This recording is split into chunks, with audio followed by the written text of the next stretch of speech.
આપને પ્રશ્ન થતો છે કે શા માટે વિમાન મથકની નજીક ઘણા બધા વૃક્ષો ઉગાડવામાં આવે છે, અથવા આપણે ઉનાળામાં જે સુતરાઉ કપડાનો ઉપયોગ કરીએ છીએ, અથવા તો પાણી છે એની અંદર આપણે બરફ નાખીએ તો એ તરે છે, પરંતુ આલ્કોહોલની અંદર પણ જો બરફ નાખીએ તો એ શું થાય છે? ડૂબી જાય છે. ચામાચીડિયું છે અંધારામાં પણ સરળતાથી ઉડી શકે છે. હીરો કેમ સખત હોય છે? શા માટે આગ ઓલવવા માટે કાર્બન ડાયોક્સાઇડનો ઉપયોગ કરવામાં આવે છે? શા માટે સ્ત્રીનો અવાજ છે પુરુષ કરતા પતલો હોય છે? અથવા તો વીજ પ્રવાહથી આગ લાગે છે અને આપણે કેમ પાણીથી હલવતા નથી? નદીના પાણી કરતા સમુદ્રના પાણીમાં તરવામાં ખૂબ જ સરળતા પડે છે, અથવા તો પેન્સિલ છે એની બનાવટમાં ગ્રેફાઇટનો ઉપયોગ થાય છે. તો આવા બધા પ્રશ્નો છે આપણે રોજબરોજના જીવનમાં ઉત્પન્ન થતા હોય છે. આવા પ્રશ્નો શું કહેવાય છે કે રોજિંદા જીવનમાં વિજ્ઞાન છે આપણા રોજબરોજના જીવન સાથે સંકળાયેલું છે. તો આ બધા પ્રશ્નોનો એકદમ સરળ રીતે સમજ મેળવીએ કે આ પ્રશ્નો કેમ ઉત્પન્ન થાય છે અને એના પાછળનું રીઝન શું હોય છે. સૌથી પહેલા પ્રશ્ન છે કે ઉનાળામાં લોકો સફેદ અને સુતરાઉ કપડાં શા માટે વધુ પસંદ કરે છે? તો સૌથી પહેલા સુતરાઉ કપડાં છે ઉષ્માના કેવા હોય છે? મંદવાહક હોય છે. સફેદ કપડાં છે ગરમીનું શોષણ કેવું કરે છે? ઓછું કરે છે. આ કારણે સુતરાઉ કપડાં પહેલા વ્યક્તિને ગરમી ઓછી લાગે છે. તો તમારે ટ્રાય કરો એક દિવસ શું કરવાનું, જ્યારે બહાર જતા હોય ત્યારે તમારે સફેદ કપડાં પહેરવાના છે, એ દિવસનો અનુભવ કરવાનો કેવું લાગે છે, અને બીજા દિવસ તમારે કાળા કલરના કપડાં પહેરવાના છે, ઘાટા રંગના કપડાં પહેરવાના છે. તો બંને દિવસમાં તમને અનુભવ થશે કે કયા દિવસે ગરમી વધારે લાગે છે, કયા દિવસ ગરમી ઓછી લાગે છે. એવી જ રીતે બોઇલર છે એની અંદર કઠણ પાણી કેમ વપરાતું નથી?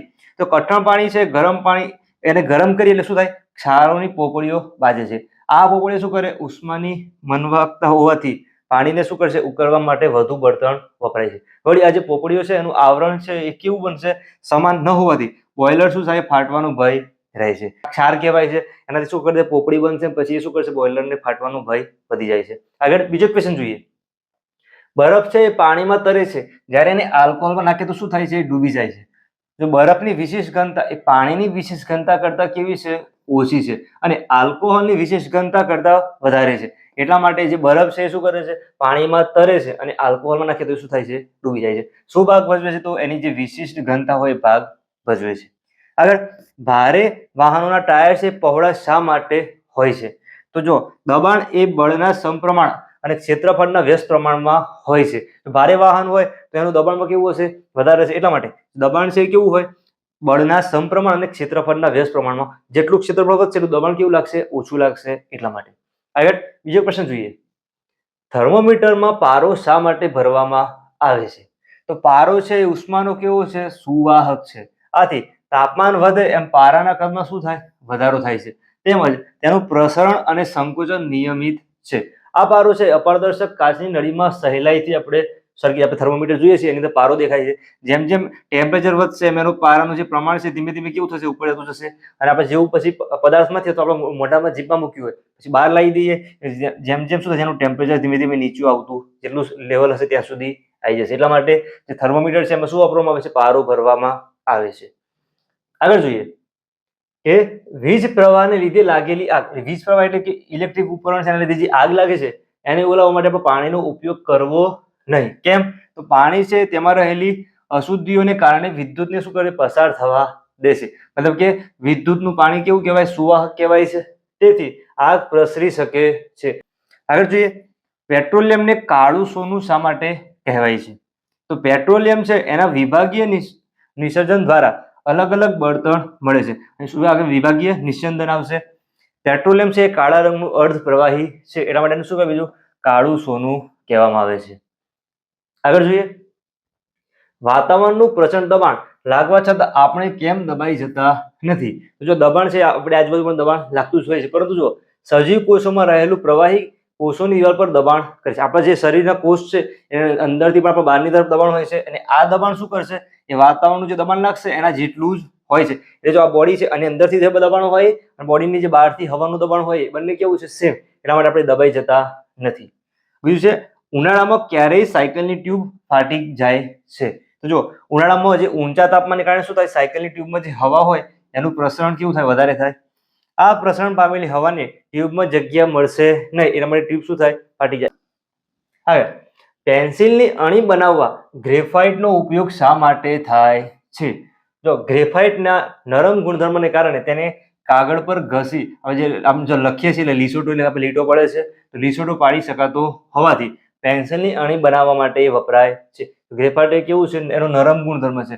આમ ઘસીએ તો એનો લીસોટો આવી રીતે દેખાય છે, એટલા માટે ગ્રેફાઇટ વપરાય છે. ચૂનાના નીતર્યા પાણીમાં કાર્બન ડાયોક્સાઇડ પસાર કરતા તે શા માટે દૂધિયું બને છે? જો ચૂનાના નીતર્યા પાણીમાં કાર્બન ડાયોક્સાઇડ ભેળવતા કેલ્શિયમ કાર્બોનેટ બને છે, જે સફેદ રંગનું અદ્રવ્ય પદાર્થ છે. તેના કારણે દ્રાવણ કેવું બનશે? દૂધિયા રંગનું બને છે. આગળ જોઈએ, પર્વતારોહક છે એની નસકોરી શા માટે ફૂટે છે? તો જો સજીવ કોષોમાંના પ્રવાહીથી લાગતું દબાણ એ પર્વત પરના વાતાવરણના દબાણ કરતા વધવાથી કોષની દિવાલ તૂટવા પ્રવાહી બહાર રહે છે. આમ ઊંચાઈ પર વાતાવરણના ઓછા દબાણને કારણે પર્વતારોહકની નસકોરી શું થાય? તો જો આપેલું છે કે ઊંચાઈ પર વાતાવરણનું દબાણ કેવું હોય? ઓછું હોય. તો આપણે પર્વતવાળા વિસ્તારમાં જતા હોય તો હિલ સ્ટેશનમાં જતા હોય, જ્યારે આપણે ડુંગરના ઉપર હિલનો જે ભાગ ચડતા હોય ત્યારે આપણે ઉપર જઈએ ત્યારે આપણા કાનમાં શું થાય? પ્રેશર આવતું એવું લાગશે અથવા કાન દુખતા હોય એવું લાગે છે. કેમ લાગે છે? તો એના ઉપર દબાણ કેવું હોય? ઓછું હોય એટલા માટે. હીરો છે એ શા માટે ઘણો સખત હોય છે? તો દરેક કાર્બન પરમાણુ એ બીજા 4 કાર્બન પરમાણુ સાથે જોડાય છે અને જોડાઈને બને છે. અને હીરામાં શું હોય છે? હીરામાં મજબૂત ત્રિપરિમાણીય જાળીદાર રચના હોય છે.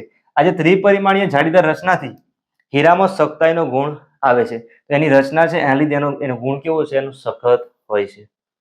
આગળ જોઈએ, હવાઈ મથકની નજીકના વિસ્તારમાં ગીચ વૃક્ષો શા માટે ઉછેરવામાં આવે છે? તો વૃક્ષો શું કરે? ધ્વનિનું શોષણ કરી શકે છે. હવાઈ મથક પર ઉતરતા અને ત્યાંથી ઉડતા વિમાનોમાં ઘોંઘાટથી થતા ધ્વનિ પ્રદૂષણને નિયંત્રિત કરવા માટે, શેના માટે? એ ધ્વનિનું પ્રદૂષણ થાય છે અને નિયંત્રિત કરવા માટે હવાઈ મથક છે, વિમાન મથકની નજીકના વિસ્તારમાં ગીચ વૃક્ષો ઉછેરવામાં આવે છે. હવે રોડ છે એની આજુબાજુ પણ વૃક્ષો એટલા માટે જ ઉછેરવામાં આવે છે. આગળ, સૂર્ય પર થતા ધડાકા એ પૃથ્વી સુધી કેમ સંભળાતા નથી?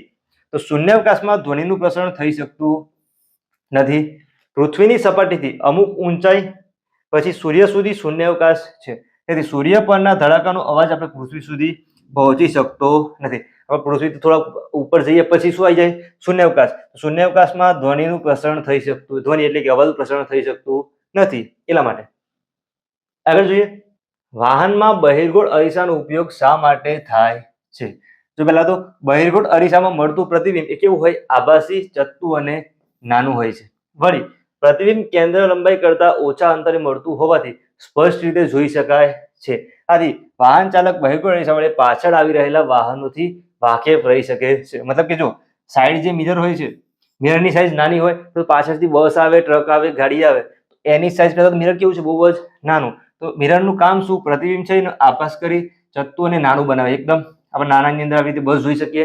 આપણે દૂર આવતું હોય તો પણ નજીકમાં ખ્યાલ આવે છે કે પાછળથી કંઈક વસ્તુ આવે છે. એટલા માટે કયો વપરાય છે? તો બહિર્ગોળ અરીસો વપરાય છે. આગળ જોઈએ, ડુંગરો કે કોતરો પાસે આપણે પડઘા કેમ સંભળાય છે? જો ધ્વનિના ઉદ્ગમ સ્થાનથી પરાવર્તક સપાટીનું 11 મીટર કે વધુ અંતર હોય તો પડઘો સંભળાય છે. ઉદ્ગમ સ્થાન કે જ્યાંથી અવાજ નીકળે છે ત્યાંથી પરાવર્તક સપાટી વચ્ચે પાછું જે આવે છે વચ્ચેનું અંતર કેવું હોય? 11 મીટર કે વધુનું હોય તો પડઘો સંભળાય. ડુંગરો કે કોતરોમાં આ અંતર 11 મીટર કરતા વધુ હોય છે એટલા માટે શું સંભળાય? આપણે પડઘો સંભળાય છે. આગળ જોઈએ, પીળા ફોસ્ફરસને પાણીમાં કેમ રાખવામાં આવે છે? તો પીળો ફોસ્ફરસ છે એ સક્રિય તત્વ છે, તે પાણીમાં દ્રાવ્ય નથી અને પાણી સાથે રાસાયણિક ક્રિયા કરતો નથી. પીળો ફોસ્ફરસ છે હવામાનના ઓક્સિજન સાથે સંયોજાય અને સળગી ઉઠે છે, તેથી તેને હવામાનનો ઓક્સિજન ના મળે એટલા માટે શેમાં રાખવામાં આવે છે? પાણીમાં રાખવામાં. એટલે સિમ્પલમાં સમજીએ તો જે પાણી સાથે પ્રક્રિયા કરતો નથી. જ્યારે ખુલ્લો મૂકીએ તો વાતાવરણમાં શું હોય? ઓક્સિજન હોય, ઓક્સિજન સાથે સરળતાથી પ્રક્રિયા કરી શકે છે. પાણીમાં પણ ઓક્સિજન હોય પણ તો એ કેવું હોય? ઓગળેલું હોય છે. એટલા માટે પાણીના ઓક્સિજન સાથે પ્રક્રિયા કરતું નથી. એટલા માટે શેમાં રાખવામાં આવે છે? પીળા ફોસ્ફરસને પાણીમાં રાખવામાં આવે છે.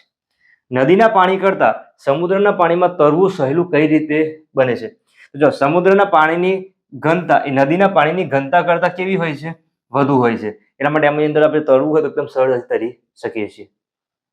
આગળ જોઈએ, સોના ચાંદીના ઘરેણા બનાવતી વખતે તેમાં થોડુંક શું નાખવામાં આવે છે? તાંબુ નાખવામાં આવે છે અથવા ઉમેરવામાં આવે છે. કેમ? તો સોનું અને ચાંદી છે એ કેવી ધાતુ છે? નરમ ધાતુ છે. તે જલ્દીથી ઘસાઈ જાય છે અને વળી પણ જાય છે. તાંબુ સખત હોવાથી તેનાથી બનતી મિશ્ર ધાતુ, જો બે વસ્તુ અથવા બે કરતા વધારે ભેગા થઈને બને શું કહેવાય? મિશ્ર ધાતુ કહેવાય. અને એમાં શું આવશે? સખ્તાઈનો ગુણ આવશે. જેના લીધે તાંબુ છે એના લીધે. એટલા માટે સોના અથવા ચાંદીમાં શું ઉમેરવામાં આવે છે? તાંબુ ઉમેરવામાં આવે છે. આગળ, વીજળીનો બલ્બ છે એ તૂટે ત્યારે આપણે અવાજ સંભળાય છે. કેમ સંભળાય છે? જો બલ્બમાં શું હોય? શૂન્યાવકાશ હોય. તે તૂટે ત્યારે બહારની હવા એ શૂન્યાવકાશની હવા છે ભરવા માટે તીવ્ર ગતિએ શું કરશે? પ્રવેશ કરશે અથવા અવાજ ઉત્પન્ન થાય છે. એટલા માટે શું થાય, તો એવી જ રીતે આપણે જે ફુગ્ગો છે એની અંદર ઊંધું હોય છે, અંદર હવા ભરેલી હોય, હવે ફોડીએ એટલે શું થાય, એ હવા છે બહાર નીકળે છે, એટલા માટે એની અંદર પણ અવાજ આવતો હોય છે. આગળ આપણે રાંધણ ગેસના બાટલો છે એની અંદર પ્રવાહી શું ભરેલું હોય છે, બ્યુટેન ભરેલું હોય છે, અને સાથે થોડા પ્રમાણમાં ઇથાઇલ મરકેપ્ટન શા માટે ઉમેરવામાં આવે છે? તો પહેલા તો બ્યુટેન છે એ ગંધવિહીન, એ બ્યુટેનની જે સ્મેલ હોતી નથી, અને દહનશીલ વાયુ છે પણ તેની ગંધવિહીન છે, ગંધ નથી સળગી શકે તેવું છે. જ્યારે ઇથાઇલ મરકેપ્ટન છે એ વાયુ કેવો છે, એ ગંધ ધરાવે છે.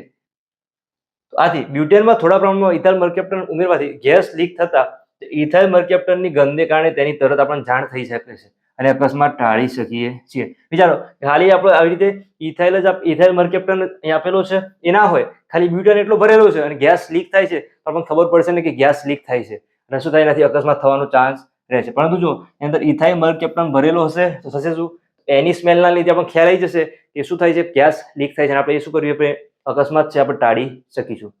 આગળ આગ બુઝાવવા કાર્બન ડાયોક્સાઇડનો ઉપયોગ શા માટે થાય છે? તો જો કાર્બન ડાયોક્સાઇડ છે હવા કરતા ભારે વાયુ છે અને બીજો કેવો છે, દહનશીલ નથી, એટલા માટે કાર્બન ડાયોક્સાઇડનો ઉપયોગ છે એ આગ બુઝાવવા માટે થાય છે. આગળ જોઈએ, પુરુષ કરતા સ્ત્રીનો અવાજ તીણો શા માટે હોય છે? કે પુરુષના સ્વરતંતુ એ લાંબા અને જાડા હોય છે, જ્યારે સ્ત્રી છે એના સ્વરતંતુ કેવા છે, ટૂંકા અને પાતળા હોય છે. ટૂંકા અને પાતળા સ્વરતંતુની ધ્રુજારીથી ઉત્પન્ન થતા ધ્વનિની આવૃત્તિ કેવી હોય, લાંબા અને જાડા સ્વરતંતુની ધ્રુજારીથી ઉત્પન્ન થતા ધ્વનિની આવૃત્તિ કરતા વધારે હોય છે. આ વધુ આવૃત્તિવાળો અવાજ વધારે તીણો, જેટલી આવૃત્તિ વધારે એવો અવાજ કેવો થાય, તીણો એટલે કે પતલો હોય છે. જો વધુ આવૃત્તિવાળો અવાજ વધારે તીણો હોય છે. આગળ છે, ચામાચીડિયું છે અંધારામાં કઈ રીતે ઉડી શકે છે? તો ચામાચીડિયાના શરીરના કોષોમાંથી ઊંચી તીવ્રતાવાળા અલ્ટ્રાસોનિક તરંગો નીકળે. શું નીકળે? અલ્ટ્રાસોનિક તરંગો નીકળે છે, જે તેને અંધારામાં ઉડતી વખતે રસ્તામાં આવતા અવરોધનું જ્ઞાન આપવા સહાયક બને છે. આપણે જે રડાર વપરાય છે મિસાઇલથી બચવા માટે, તો આ રડારની અંદર પણ આવી રીતે અલ્ટ્રાસોનિક વેવ્સ હોય છે, જે શું થાય, અહીંયાથી છોડ્યા હોય ને ઉપરથી વિમાન જતું હોય તો ત્યાં અથડાઈને શું થાય, પાછા આવશે, ખ્યાલ આવે છે કે ક્યાંક વચ્ચે અડચણ છે તો કંઈક પદાર્થ આવે છે. આવી રીતે તમારે એકદમ સરળ રીતે ગણિત અને રીતની શીખવું હોય અથવા આવી રીતે વિજ્ઞાનના પ્રશ્નો શીખવા હોય તો ચેનલ યુટ્યુબ ઉપર સબસ્ક્રાઇબ કરજો. વિડીયો પસંદ આવ્યો હોય લાઈક કરી મિત્રો સાથે શેર કરજો.